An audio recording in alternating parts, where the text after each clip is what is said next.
दोस्तों, very good morning. जैसा कि अक्सर हम आप लोगों के छोटे छोटे वीडियो, छोटे छोटे चीज़ें आपको मैं प्रोवाइड करते रहता हूँ। जब भी हमारे पास समय मिलती है मैं आप लोगों को कुछ न कुछ ऐसी चीज़ें देता हूँ जिससे कि आप कुछ सीखें, जानें और आपके आने वाले जो एग्जाम्स होते हैं उस एग्ज़ाम में आपके लिए एक बहुत कह सकते हैं इम्पोर्टेंट भूमिका को अदा करता है। और इसी एपिसोड को देखते हुए मेरे दोस्त, आज मैं आपके लिए लाया है एक टॉपिक है बिहार पर्यटन, यानी बिहार टूरिज्म के बारे में आज हम लोग बात करेंगे। और इस बिहार टूरिज्म पर जब हम बात करेंगे तो इसमें हम देखेंगे कि 2022 जो हमारा हुई, 2022 में बिहार टूरिज्म का क्या डेटा रहा, क्या सिनेरियो रहा। क्योंकि यदि देखा जाए तो हम जब बिहार की बात करते हैं, हम अपना प्यारा राज्य की बात करते हैं, तो हम सभी को पता है कि बिहार का हम प्राचीन समय से, कोई नया नहीं, प्राचीन समय से आप देख सकते हैं कि बिहार जो हमारा रहा है वह पर्यटन का, टूरिज्म का एक बहुत कह सकते हैं सुंदर यह स्थान रहा है। चाहे आप मुगल काल की बात करें, चाहे आप मगध काल की बात करें, किसी भी काल, यदि हम रामायण के समय की भी बात करते हैं तो रामायण के काल में भी जैसे श्री रामचंद्र जी के बारे में हमने पढ़ा। फिर रामायण में और बहुत सारे चीज, जैसे आप बांका के नाम सुने होंगे, बांका का भी उससे नाम जुड़ता है। तो प्राचीन समय से अभी तक बिहार किस तरह से पर्यटन का और टूरिज्म का एक सबसे सर्वोच्च स्थान रहा है, इस पे आज हम लोग बात करने जा रहे हैं। और इसमें जो हम लोग बातें करेंगे उसमें एनालिसिस करेंगे कि पिछले 2022 में या कब से कब तक हमारे यहाँ टूरिज्म जो रही, पर्यटन जो रहा, पर्यटन का कितना विकास हुआ। और अभी भारत सरकार खास तौर पर यदि देखा जाए तो भारत में टूरिज्म को बढ़ावा देने के लिए हम देख सकते हैं कि बहुत सारे हमारे यहाँ सर्किट का निर्माण किया जाए, बहुत सारे हम सर्किट को डेवलप कर रहे हैं। जैसे आपने सुना होगा रामायण सर्किट का नाम सुना होगा, है ना। रामायण सर्किट के अलावा फिर आप देख सकते हैं कि बुद्धिस्ट सर्किट है, जैनिज्म सर्किट है, आप सिख सर्किट को आप देख सकते हैं। और इसके अलावा अब हम वन पर्यावरण सर्किट को भी हम बढ़ावा दे रहे हैं, जिससे कि डैम सर्किट को भी डेवलप किया जा रहा है। क्योंकि एक समय ऐसा था कि जब भारत में लोग यात्रा करते थे, भारत में पर्यटन के रूप में आते थे, तो कुछ ऐसी जगह थे जहां पर नॉर्मली यूज ट्रेवल करते थे, चले जाते थे। लेकिन सच्चाई ये है कि भारत में, खासतौर पर हमारे बिहार में, हर जगह हर जिला में कुछ न कुछ हम कह सकते हैं कि एक यूनिक चीज देखने को मिलता है, एक यूनिक ऐसे साइट्स है जो एक पर्यटन को कहीं न कहीं अट्रैक्ट करता है। तो वे सारी चीजों को आज हम देखेंगे और इसमें पूरी तो नहीं, लेकिन हाँ कुछ हम सर्किट की जरूर चर्चा करेंगे और बचे हुए सर्किट जो होंगे हम अगले एपिसोड में इस पर चर्चा करेंगे। क्योंकि देखा जाए मेरे दोस्त, तो अभी आप ये फिगर जो देख रहे हैं, ये फिगर मैं आपको बता दूं, ये जो आपके सामने जो फिगर दिख रहा है यह आपका बोध गया का फिगर है। कहाँ का है आप देख सकते हैं। ये जो आप मंदिर देख रहे हैं ये बोध गया का मंदिर है। क्योंकि अभी आप देख सकते हैं कि बोध गया ऑलरेडी प्राचीन समय से यदि आप इसको देख रहे हैं तो प्राचीन टाइम से ही बोध गया बुद्धिस्ट स्थान रहा है और एक बुद्धिस्ट सर्किट के रूप में जाना जाता है। और अभी तो बोध गया और अट्रैक्शन का केंद्र बना है, क्योंकि वहां पर आप देख सकते हैं माननीय मुख्यमंत्री जी रबर डैम का निर्माण कर चुके हैं, है ना। तो रबर डैम, और उसके अलावा हम देख सकते हैं कि गंगा के पानी जो है रबर डैम की सहायता से या कह सकते हैं पाइपिंग की सहायता से गया पहुंचाई जाए। जहां पर रबर डैम जहां पर बनाई गई है उसे गया जी नाम दिया गया है। तो आने वाले एग्जाम में आपसे एक क्वेश्चन भी पूछा जाएगा कि गया जी उसका क्या नाम दिया गया, तो आप हमको याद करेंगे उसे गया जी नाम दिया गया है, जो फल्गु नदी पर इसको तैयार की गई है। तो ये आपको जो मंदिर दिख रहा है ये बहुत कह सकते हैं कि महाबोधि टेम्पल के आपने नाम सुना होगा। तो ये हमारा महाबोधि टेम्पल है, यानी महाबोधि मंदिर है जो बोध गया का है। तो अब हम लोग इसमें बात करने जा रहे हैं कि हमारा बौद्ध सर्किट डेवलप हुई है या पिछले साल जो हमारे यहाँ जो डेटा रही है, इस डेटा के आधार पर बात करेंगे। तो बिहार में यदि हम बात करें तो बिहार में हमें खास तौर पर हम बात करेंगे तो पर्यटन को बढ़ावा देने के लिए हमारी बिहार सरकार पर्यटन विभाग जो है इसमें कह सकते हैं एनर्जेटिक रूप से इसमें काम कर रही है। और चूंकि हमें जानना होगा, डायरेक्ट एग्जाम में से क्वेश्चन पूछ दिया भी जाता है कि हमारा बिहार टूरिज्म जो है उसका टैग लाइन क्या है। तो हमारा बिहार टूरिज्म का जो टैग लाइन है वह है ब्लीसफुल बिहार।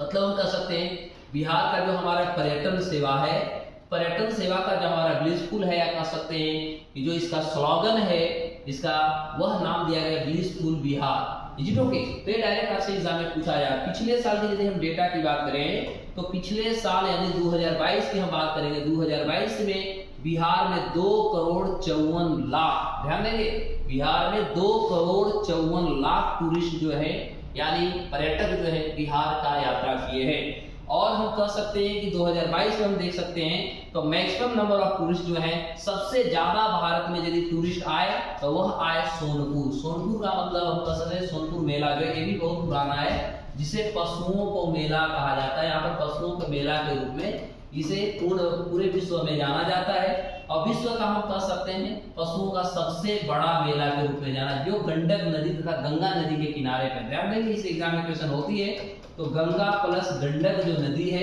एक इसके किनारे पर मुहाना पर हम कह सकते हैं सोनपुर मेला लगती है।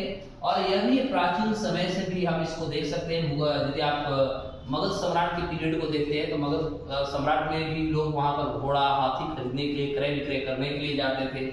और सोनपुर जो होता है आपसे एग्जाम में पूछा जा सकता है कौन से जिला में आता है, तो सोनपुर आपका सारण जिला में आता है। छपरा जिला में, छपरा जो है पुलिस हेडक्वार्टर है, ध्यान दीजिएगा, छपरा जो है पुलिस हेडक्वार्टर है और सारण जो है जिला कहलाता है। तो सारण जिला के सोनपुर में हमारा सोनपुर मेला लगती है। और इसमें 2022 में यदि देखा जाए तो सबसे ज्यादा पर्यटक जो है यहाँ पर विजिट किए हैं, या कह सकते हैं सबसे ज्यादा यहाँ पर यात्रा की है। उसके बाद यदि बात करते हैं तो जो बचा हुआ जो जनसंख्या रही उनका जो टूरिस्टों का जो अगला हम कह सकते हैं जो डेस्टिनेशन रहा, उनका जो लक्ष्य रहा, घूमने का जो उनका एक स्थान रहा वह हमारा राजगीर रहा। राजगीर का मतलब हम कह सकते हैं जिला हमारा नालंदा हो जाएगा, यानी नालंदा जिला के राजगीर में सबसे मतलब पहला लोगों का जो चॉइस जो रहा वो सोनपुर रहा और दूसरा जो चॉइस रहा लोगों का वो राजगीर रहा। और फोर टाइम्स हम कह सकते हैं चौथी बार है ना, मोर देन 2020 यानी 2020 से यदि देखा जाए तो चौथी बार हम कह सकते हैं कि 2021 में 10 गुना से भी ज्यादा इस तरह से टूरिस्ट जो है यहाँ पर अट्रैक्ट हुए, या कह सकते हैं यात्रा किए। अब हम कुछ नंबर की बात करेंगे, डेटा की बात करेंगे। तो यदि देखा जाए तो हमारे बिहार में जो टूरिस्ट का जो मूवमेंट हुआ है वो अपने आप में भी एक इम्पोर्टेंट दिखेगा, एक यूनिक दिखेगा। जैसा कि हम ईयर बाय ईयर बात करें तो हम 2012 से डेटा को लेंगे। ये डोमेस्टिक का मतलब होता है हमारे घरेलू, है ना, डोमेस्टिक मतलब होता है घरेलू पर्यटक की हम बात करेंगे, घरेलू पर्यटक। और फॉरेन का मतलब हम विदेशी पर्यटक की बात करेंगे कि हमारे देश में बिहार में खास तौर पे देशी पर्यटक की संख्या कितनी बढ़ी और विदेशी पर्यटक की संख्या कितनी बढ़ी। तो 2012 में हमारे पास डोमेस्टिक जो थे सभी हम जो बात करेंगे सभी लाख में है, ध्यान दीजिएगा। तो 2,14,000.6 ये हमारा 2012 में था और विदेशी जो थे 10.9 लाख थे। इस तरह से आप देख सकते हैं। तो धीरे धीरे आप यदि देखिएगा तो लगभग 2012, 13, 14 तो यहाँ पर हमारा देख सकते हैं 12 में जो थे विदेशी जो थे ये हमारे पास 10.9 लाख था, जो आगे चल के आप देख सकते हैं कि 2015 में लगातार घट करके लगभग 9.2 आया। इससे पहले भी 2 बार घटा है, फिर इसमें कुछ ग्रोथ हुआ और अचानक आप देख सकते हैं कि यदि हम इस बात करते हैं 2020 जब कोरोना का पीरियड थी तो कोरोना के पीरियड से लगातार हम कह सकते हैं कि भारत में बिहार में खासतौर पे जो विदेशी पर्यटक थे, जो विदेशी पर्यटक थे ये लगातार हम कह सकते हैं घटते गए। और अभी के डेट में यदि देखा जाए तो 2022 की हम पिछले साल के डेटा की बात करें तो बिहार में विदेशी पर्यटक मात्र 0.86 यानी हम कह सकते हैं कि मात्र 86 लाख जो थी, 86,000 जो थी विदेशी पर्यटक बिहार आए। तो इस आधार पे आप देख सकते हैं कि एक समय आज हमारे पास विदेशी पर्यटक दिन प्रतिदिन गिरते जा रहे हैं, घट गए हैं बिहार में। लेकिन हम कह सकते हैं कि जो देश के जो पर्यटक हैं, घरेलू जो पर्यटक है, इनमें एक बहुत बड़ा हम कह सकते हैं उछाल आया। और इस आधार पे देख सकते 254.1 लाख जो है 2022 में खास तौर पे घरेलू पर्यटक हुए। तो इस तरह से हम कह सकते हैं कि घरेलू पर्यटक में भी हमारी उछाल देखने को मिल रही है, वहीं विदेशी पर्यटक में हम थोड़ा देख सकते हैं तो थोड़ा इसमें नरमी देखने को मिल रहा है। तो ओवरऑल यदि देखा जाए तो मैं 2022 का आपको डेटा बता रहा हूँ, सर्वे दिखा रहा हूँ कि पिछले साल क्या हुआ। अब इस आधार पे देख सकते हैं तो यदि हम रिपोर्ट देखें जो टूरिस्ट डिपार्टमेंट की आई, यानी हम कह सकते हैं पर्यटन विभाग का जो हमारे पास रिपोर्ट आई, इस रिपोर्ट की यदि हम अध्ययन करते हैं तो 2022 में हम बात करेंगे 2,53,30,000, ध्यान देंगे 2 करोड़ देख सकते हैं 2,53,30,364 हमारे पास घरेलू यानी डोमेस्टिक हम कह सकते हैं पर्यटक हमारे पास आए। वहीं यदि देखा जाए तो मात्र 86,829 हमारे पास विदेशी पर्यटक मुख्य रूप से खासतौर पे बिहार की यात्रा करने के लिए आए। मात्र 86,829 पर्यटक बिहार की यात्रा किए, विदेशी पर्यटक। वहीं यदि हम देश की बात करें तो 2,53,30,364 हमारे पास पड़ोसी पर्यटक या कह सकते हैं घरेलू पर्यटक कह सकते हैं ये बिहार की यात्रा किए। और अब हम कह सकते हैं कि पर्यटन को हम बढ़ावा देने के लिए जस्ट हम बात कर रहे हैं कि हम भिन्न भिन्न प्रकार के जो हमारे पास सर्किट है, इस सर्किट का हम निर्माण कर रहे हैं, सर्किट को बढ़ावा दे रहे हैं, जिससे कि ना केवल घरेलू पर्यटक हमारे यहाँ ज्यादा से ज्यादा बढ़े, साथ ही साथ हम कह सकते हैं विदेशी पर्यटक को भी हमें अट्रैक्ट करें। इससे फायदा क्या होगी कि हमारा अभी भी बिहार एक गरीब राज्य है, या गवर्नमेंट ऑफ इंडिया की जो मैनिफेस्टो है उनका भी कहना है कि भारत विकास हो सकता है यदि छोटे छोटे राज्यों का विकास हो। नॉर्मली यदि देखा जाए तो अभी हमारी जो सरकार है, इन सरकार की जो सबसे ज्यादा जो ध्यान है वह हमारे पूर्वी राज्यों पर है, क्योंकि आप सभी देख रहे होंगे नॉर्थ ईस्ट के राज्य हो रहे जिसमें हम कह सकते हैं बंगाल हुआ, बिहार हुआ, इस पे भी सरकार की अच्छी खासी इस पे ध्यान है। और इसको देखते हुए सरकार भी चाहती है कि जब हम 5 ट्रिलियन की इकोनॉमी बनाना चाहते हैं देश का, साथ ही साथ कह सकते हैं कि बेरोजगारी जैसे चुनौतियां बनी हुई है, जनसंख्या जिस तरह से तेजी से बढ़ रही है, तो जो अवसर की कमियां देखने को मिल रही है, इस तरह से अवसर जनरेट भी हो सकते हैं, विदेशी मुद्रा भी आ सकता है, जिसको आप FDI भी कर सकते हैं, वो भी आ सकता है। और भिन्न भिन्न प्रकार के जो हो सकते हैं, इसको बढ़ावा दे करके हम कह सकते हैं कि लोगों के रोजगार को अवसर भी मिल सकते हैं। हम साइंस एंड टेक्नोलॉजी की मतलब बहुत सारे ऐसे बदलाव हुए जो कि ना केवल हमारी इकोनॉमी में इसका एक पॉजिटिव रेस्पॉन्स देखने को मिलेगा, बल्कि आप कह सकते हैं कि इसके साथ हमें सामाजिक आर्थिक दोनों के एक सुदृढ़ीकरण देखने को मिल सकता है। और इसी को लेकर के हम कह सकते हैं गवर्नमेंट ऑफ इंडिया जो है विभिन्न प्रकार के सर्किटों का निर्माण कर रहा है, डेवलप कर रहे हैं, जिससे कि हम कह सकते हैं राष्ट्र निर्माण में एक बहुत बड़ा कह सकते हैं पॉजिटिव या एक बड़ी भूमिका अदा किया जा सके, इसको लेकर के सरकार आगे बढ़ रही है। तो इसमें आज हम लोग बात करने जा रहे हैं, पहला हम इसमें जो सर्किट पढ़ेंगे हम सिख सर्किट से हम स्टार्ट करते हैं। ध्यान दीजिएगा, हम पहला जो सर्किट शुरू कर रहे हैं वो सिख सर्किट से स्टार्ट करेंगे। अब आपको ये भी पता होनी चाहिए कि आने वाले एग्जाम के लिए आपका एक बहुत इंपॉर्टेंट होने जा रहा है, इसलिए आप लगे रहे और एक एक चीजों को आप अच्छे से ध्यान से देखेंगे। तो यदि देखा जाए तो भारत में, खासतौर पे हमारे बिहार में सिख सर्किट की जब बात करते हैं तो हम सभी को पता है कि बिहार पूरे विश्व में, पूरे भारत में बिहार ही एक ऐसा राज्य है जहां पर हम देख सकते हैं कम से कम तो 3 धर्म को यहाँ से स्टार्ट किया जाता है।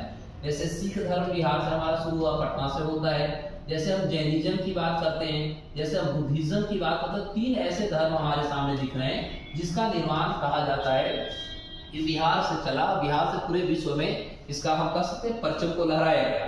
तो इस आधार पे आप देख सकते हैं साहब कि हमारे यहाँ जो सिख खासतौर पे टूरिज्म जो हमारा सर्किट डेवलप की गई है, एक गुरु गोविंद सिंह के नाम पे शुरू की गई है। ध्यान दीजिएगा, गुरु गोविंद सिंह जो महाराज थे इनके नाम पे इसकी शुरुआत की, क्योंकि हमें सभी को पता है कि गुरु गोविंद सिंह जो थे 10वें गुरु कहे जाते थे। मतलब सिखों गुरु में ये 10वें गुरु, तथा हम कह सकते हैं सिखों गुरु में ये सबसे अंतिम गुरु रहे। इसीलिए आपको याद करना होगा कि 6वां गुरु थे तो 10वें गुरु थे, और इन्हीं के नाम पर बिहार में खासतौर पे यदि बात करें तो सिख सर्किट का निर्माण की गई है। तो बिहार की बात करते हैं तो बिहार के पास कह सकते हैं सिखों का जो जिस तरह से उनकी आत्मीय और प्रेम बिहार के साथ जुड़ा हुआ है, खासतौर पे गुरु गोविंद सिंह को लेकर के, तो यह अपने आप में एक इम्पोर्टेंट रोल अदा करता है। साथ ही साथ हम कह सकते हैं कि गुरु नानक जी के एक सक्सेसफुली एक कह सकते पीढ़ी को भी आगे बढ़ाया, तो यह भी अपने आप में बहुत इंपॉर्टेंट होता है और एक डिवोटी काम करता है। अब होता है कि पटना साहिब में हम स्टडी करेंगे, क्योंकि पटना साहिब को कहा जाता है कि यह गुरु गोविंद सिंह का एक बर्थ प्लेस है। बर्थ प्लेस मतलब कह सकते हैं उनका जन्मस्थली माना जाता है। ठीक है, तो गुरु गोविंद सिंह का, चूंकि हम सभी को पता होना चाहिए कि गुरु गोविंद सिंह का जो जन्म हुआ था, इनका जन्म 1666 में हुई थी, और यह था डेट की बात करें तो 22 दिसंबर, याद रखेंगे 22 दिसंबर 1666 को गुरु गोविंद सिंह जो 10वें गुरु के रूप में जाने जाते हैं, सिखों के 10वें गुरु तथा अंतिम गुरु रहे, इनका जन्म 22 दिसंबर 1666 को इनका जन्म हुआ था, और इनकी जो जन्म हुई थी यह पटना में हुआ है। ध्यान दीजिएगा, इनका जन्म जो हुआ है पटना में हुआ है।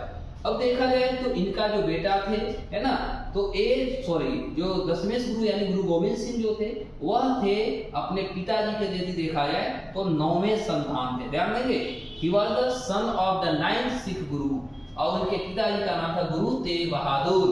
तो तेग बहादुर के 9वें कह सकते सन रहे, और इनका जो बर्थ प्लेस है उसे आज के डेट में हम जानते हैं तख्त श्री हरमंदिर जी साहिब के रूप में जाना जाता है, जो पटना सिटी में पाया जाता है। और वहां पर आप देख सकते हैं पटना साहिब रेलवे स्टेशन भी बनाई गई है, जो कि इन्हीं के नाम पर वहां पर डेवलप किया गया है। तो यह हम कह सकते हैं कि सबसे इम्पोर्टेंट मैग्निफिसेंट जो होती है ये हमारा गुरुद्वारा है, पूरे विश्व में कह सकते हैं। और विश्व से खास तौर पर जो सिख धर्मावलंबी है वह बिहार की यात्रा खास तौर पे ये सारी चीजों को लेकर करते हैं। वो अपने दशमेश गुरु के जो जन्म स्थान है उसे देखने के लिए आते हैं, उससे रिलेटेड जितने भी इतिहास हो सारे इतिहास को दोहराना तथा सीखने के लिए आते हैं, पढ़ने के लिए आते हैं, या उस समय क्या समस्याएं थी उस सारी चुनौतियों का स्टडी करने के लिए, रिसर्च करने के लिए। तो इस तरह की चीजें बहुत सारे यहाँ पर प्राप्त होती है। अब होता है कि गुरु गोविंद सिंह के साथ एक और हमारा जो स्थान है, प्लेस है, वो भी जुड़ जाता है, जिसे हम गुरुद्वारा श्री हांडी साहिब कहते हैं। क्योंकि आपका बीपीएससी के एग्जाम में भी एक क्वेश्चन अक्सर देखने को मिलता है, ठीक है। तो ये जो हांडी साहिब है कहाँ? यदि हांडी साहिब की बात करें तो ये बिहार और पटना से आप थोड़ा सा पूर्व बढ़िए 10 किलोमीटर लगभग में भी होता होगा, 8-10 किलोमीटर के लगभग में होगा मुझे लगता है। उसे नाम है भैया दानापुर। तो दानापुर में आप देख सकते हैं श्री हांडी साहिब है।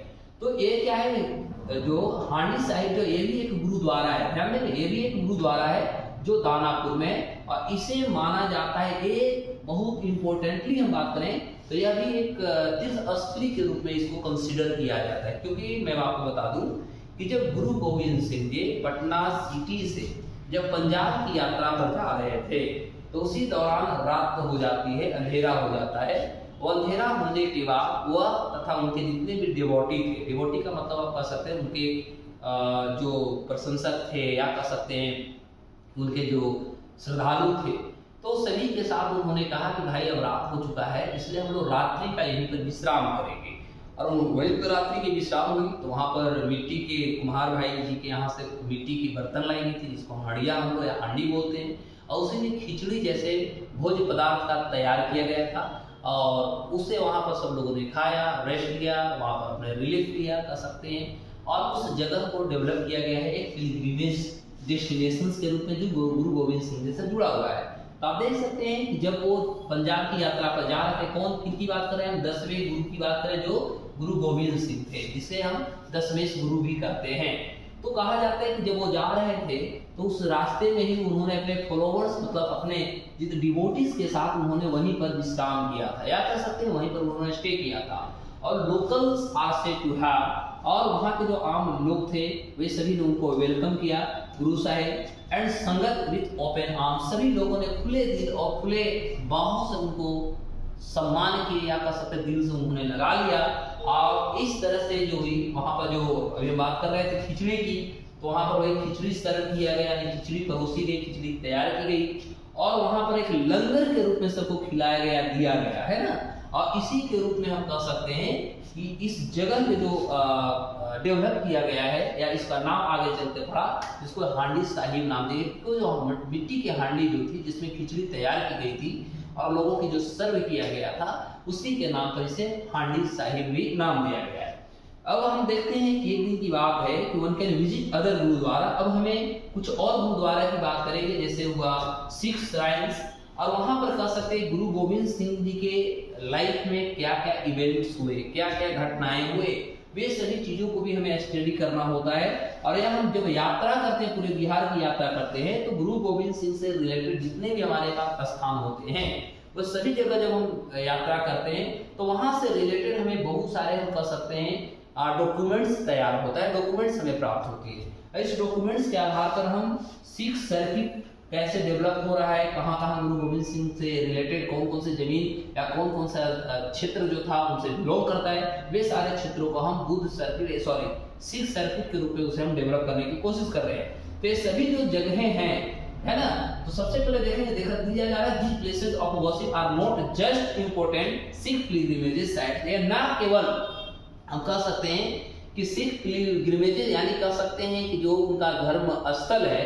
उस रूप में इसको नहीं किया गया है, बल्कि हम कह सकते हैं कि यह एक टूरिस्ट डेस्टिनेशंस के रूप में भी बहुत इंपॉर्टेंट है।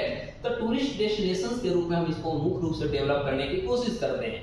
अब दूसरा हम साइड देखते हैं या सर्किट की बात करेंगे, तो दूसरा जो हमारे पास सर्किट है वो जैन सर्किट है। दूसरी जो हम सर्किट बात करेंगे वो जैन सर्किट है। नॉर्मली आज 1 से 2 हम सर्किट की बात करेंगे। तो जैन सर्किट, चूंकि हमें पता है कि जैन धर्म की भी शुरुआत बिहार से ही माना जाता है, तो बिहार जो है जैन धर्मों के लिए भी हम कह सकते हैं एक पवित्र स्थान रहा है। इसके पीछे एक ही कारण है कि जहाँ अंतिम इसके जो तीर्थंकर थे यानी 24वें जो इसके तीर्थंकर थे, और वह थे महावीर जी, है ना। तो महावीर जी का जो जन्म हुआ था वो भी बिहार में ही हुई थी। तो एक तीर्थंकर, फाइनल तीर्थंकर का मतलब हम कह सकते हैं 24वें तीर्थंकर, जैन धर्म के 24वें तीर्थंकर महावीर जी का जन्म बिहार में हुआ था। और इनकी जो इंसाइट थी, इनकी जो ज्ञान थी, है ना, लॉर्ड महावीर जी का, तो लाइफ से रिलेटेड उनके जर्नी जो थी, उनकी यात्रा वृत्तांत कह सकते हैं, उन्होंने कहाँ कहाँ यात्रा की, उस सभी क्षेत्रों को हम डेवलप कर रहे हैं। और इस सभी क्षेत्रों को जो डेवलप कर उनका नाम हमने दिया है जैन टूरिज्म सर्किट। ध्यान दीजिएगा।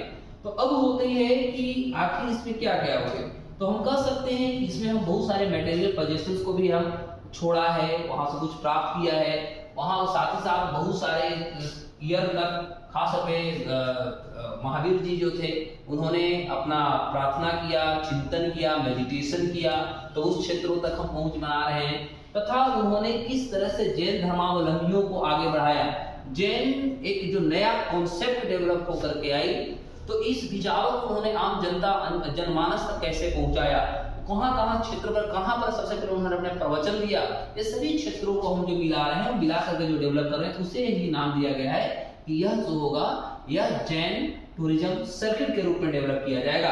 तो चूंकि देख सकते हैं कि आर्टिक अलोंग दिस सर्किट, तो इसमें हम कह सकते हैं बहुत सारे एडिशनल होली साइट्स जो होते हैं इसको भी हम जोड़ने की कोशिश करते हैं, जिससे कि वहां पर मान लिया जाए कि कुछ जैन मॉन्क्स यानी जिसको आप सन्यासी बोल सकते हैं, तो जो सन्यासी लोग होते हैं और उनसे रिलेटेड वहां पर क्या प्रीचिंग होती है, क्या उनका वे ऑफ प्रे है, ये सारी गतिविधियों को हम डेवलप करने की कोशिश करें तथा एक समान या एक चीजों में जोड़ने की कोशिश किया जा रहा है।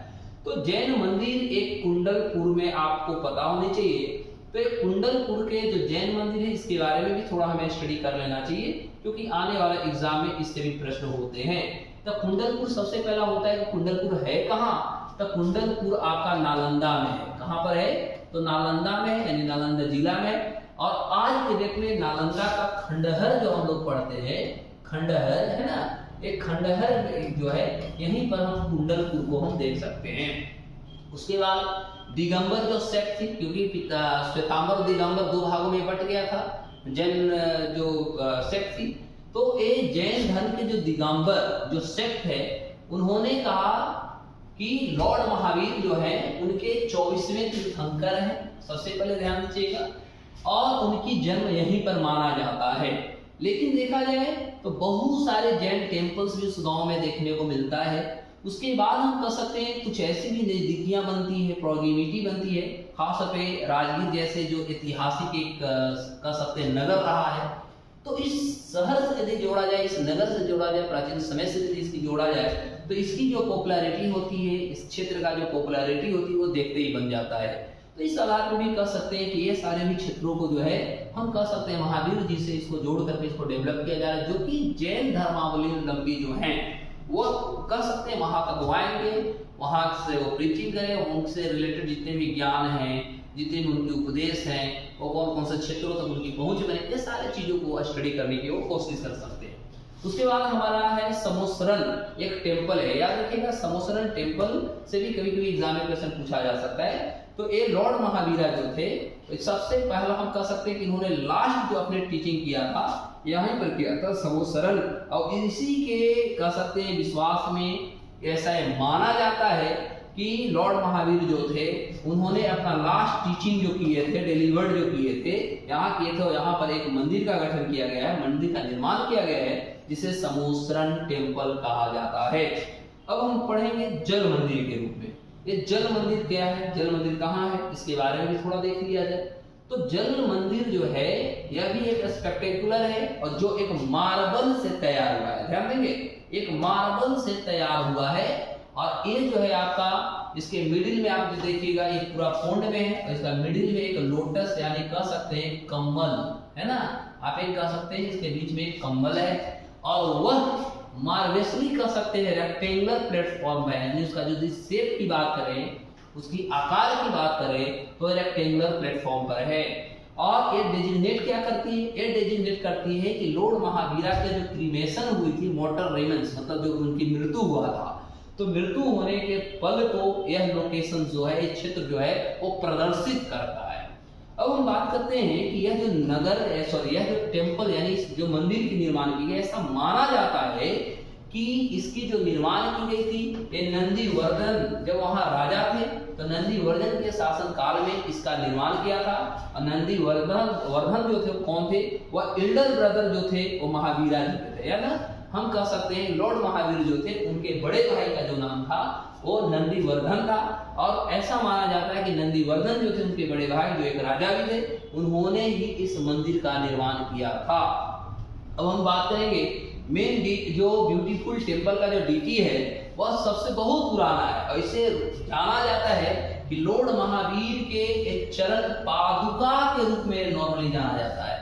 तो कभी कभी एग्जाम में ये भी क्वेश्चन पूछ दिया जाता है कि किस रूप में जाना जाता है, तो आप सीधे कहेंगे कि वह उनके चरण पादुका के रूप में इसे जाना जाता है। पावापुरी के तो नाम आप सुने ही होंगे, ये भी नालंदा जिला में है, तो थोड़ा पावापुरी के बारे में भी आप जान जाइए क्योंकि आने वाले एग्जाम के लिए यहाँ से भी आपको क्वेश्चन आती है। तो जब हम पावापुरी की बात करते हैं तो पावापुरी भी एक कह सकते हैं कि जैन सर्किट की बात करें तो जैन सर्किट में ये अपने इम्पोर्टेंट रास्ता या इम्पोर्टेंट स्थान को रखता है, महत्वपूर्ण स्थान को रखता है।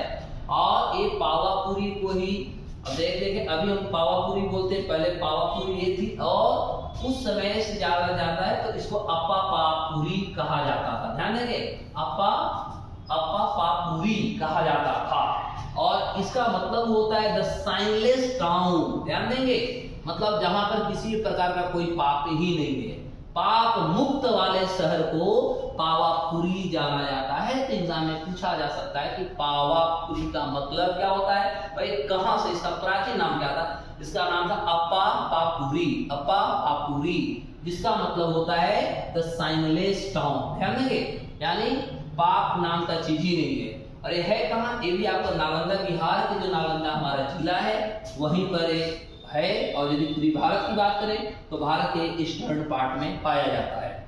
क्योंकि ये जहाँ पर जल मंदिर को देखा जाए तो जल मंदिर मुख्य रूप से जो बहुत फेमस हम कह सकते हैं, साथ ही साथ जैनिज्म को के लिए यह एक सेक्रेड कह सकते हैं, मतलब एक पवित्र स्थान के रूप में, पवित्र आप कह सकते हैं धरोहर के रूप में इसे माना जाता है, जो पावापुरी में सिचुएटेड है, यानी नालंदा जिला के पावापुरी में है। अब एक टेम्पल डेडिकेट किनको किया गया है, तो पावापुरी में जो मंदिर है ये महावीर जी को किया गया है, जो 24वें तीर्थंकर तथा अंतिम तीर्थंकर थे। और कहा जाता है कि उन्होंने वहां पर अपनी धार्मिक प्रीचिंग किया था, प्रार्थना किया था, जो आगे चल के हम कह सकते हैं कि फिर which marks the place of his cremation, और उनकी क्रीमेशन यानी अंतिम राइट्स जो बनता है आदमी का संस्कार, ये भी यहाँ से प्राप्त होता है।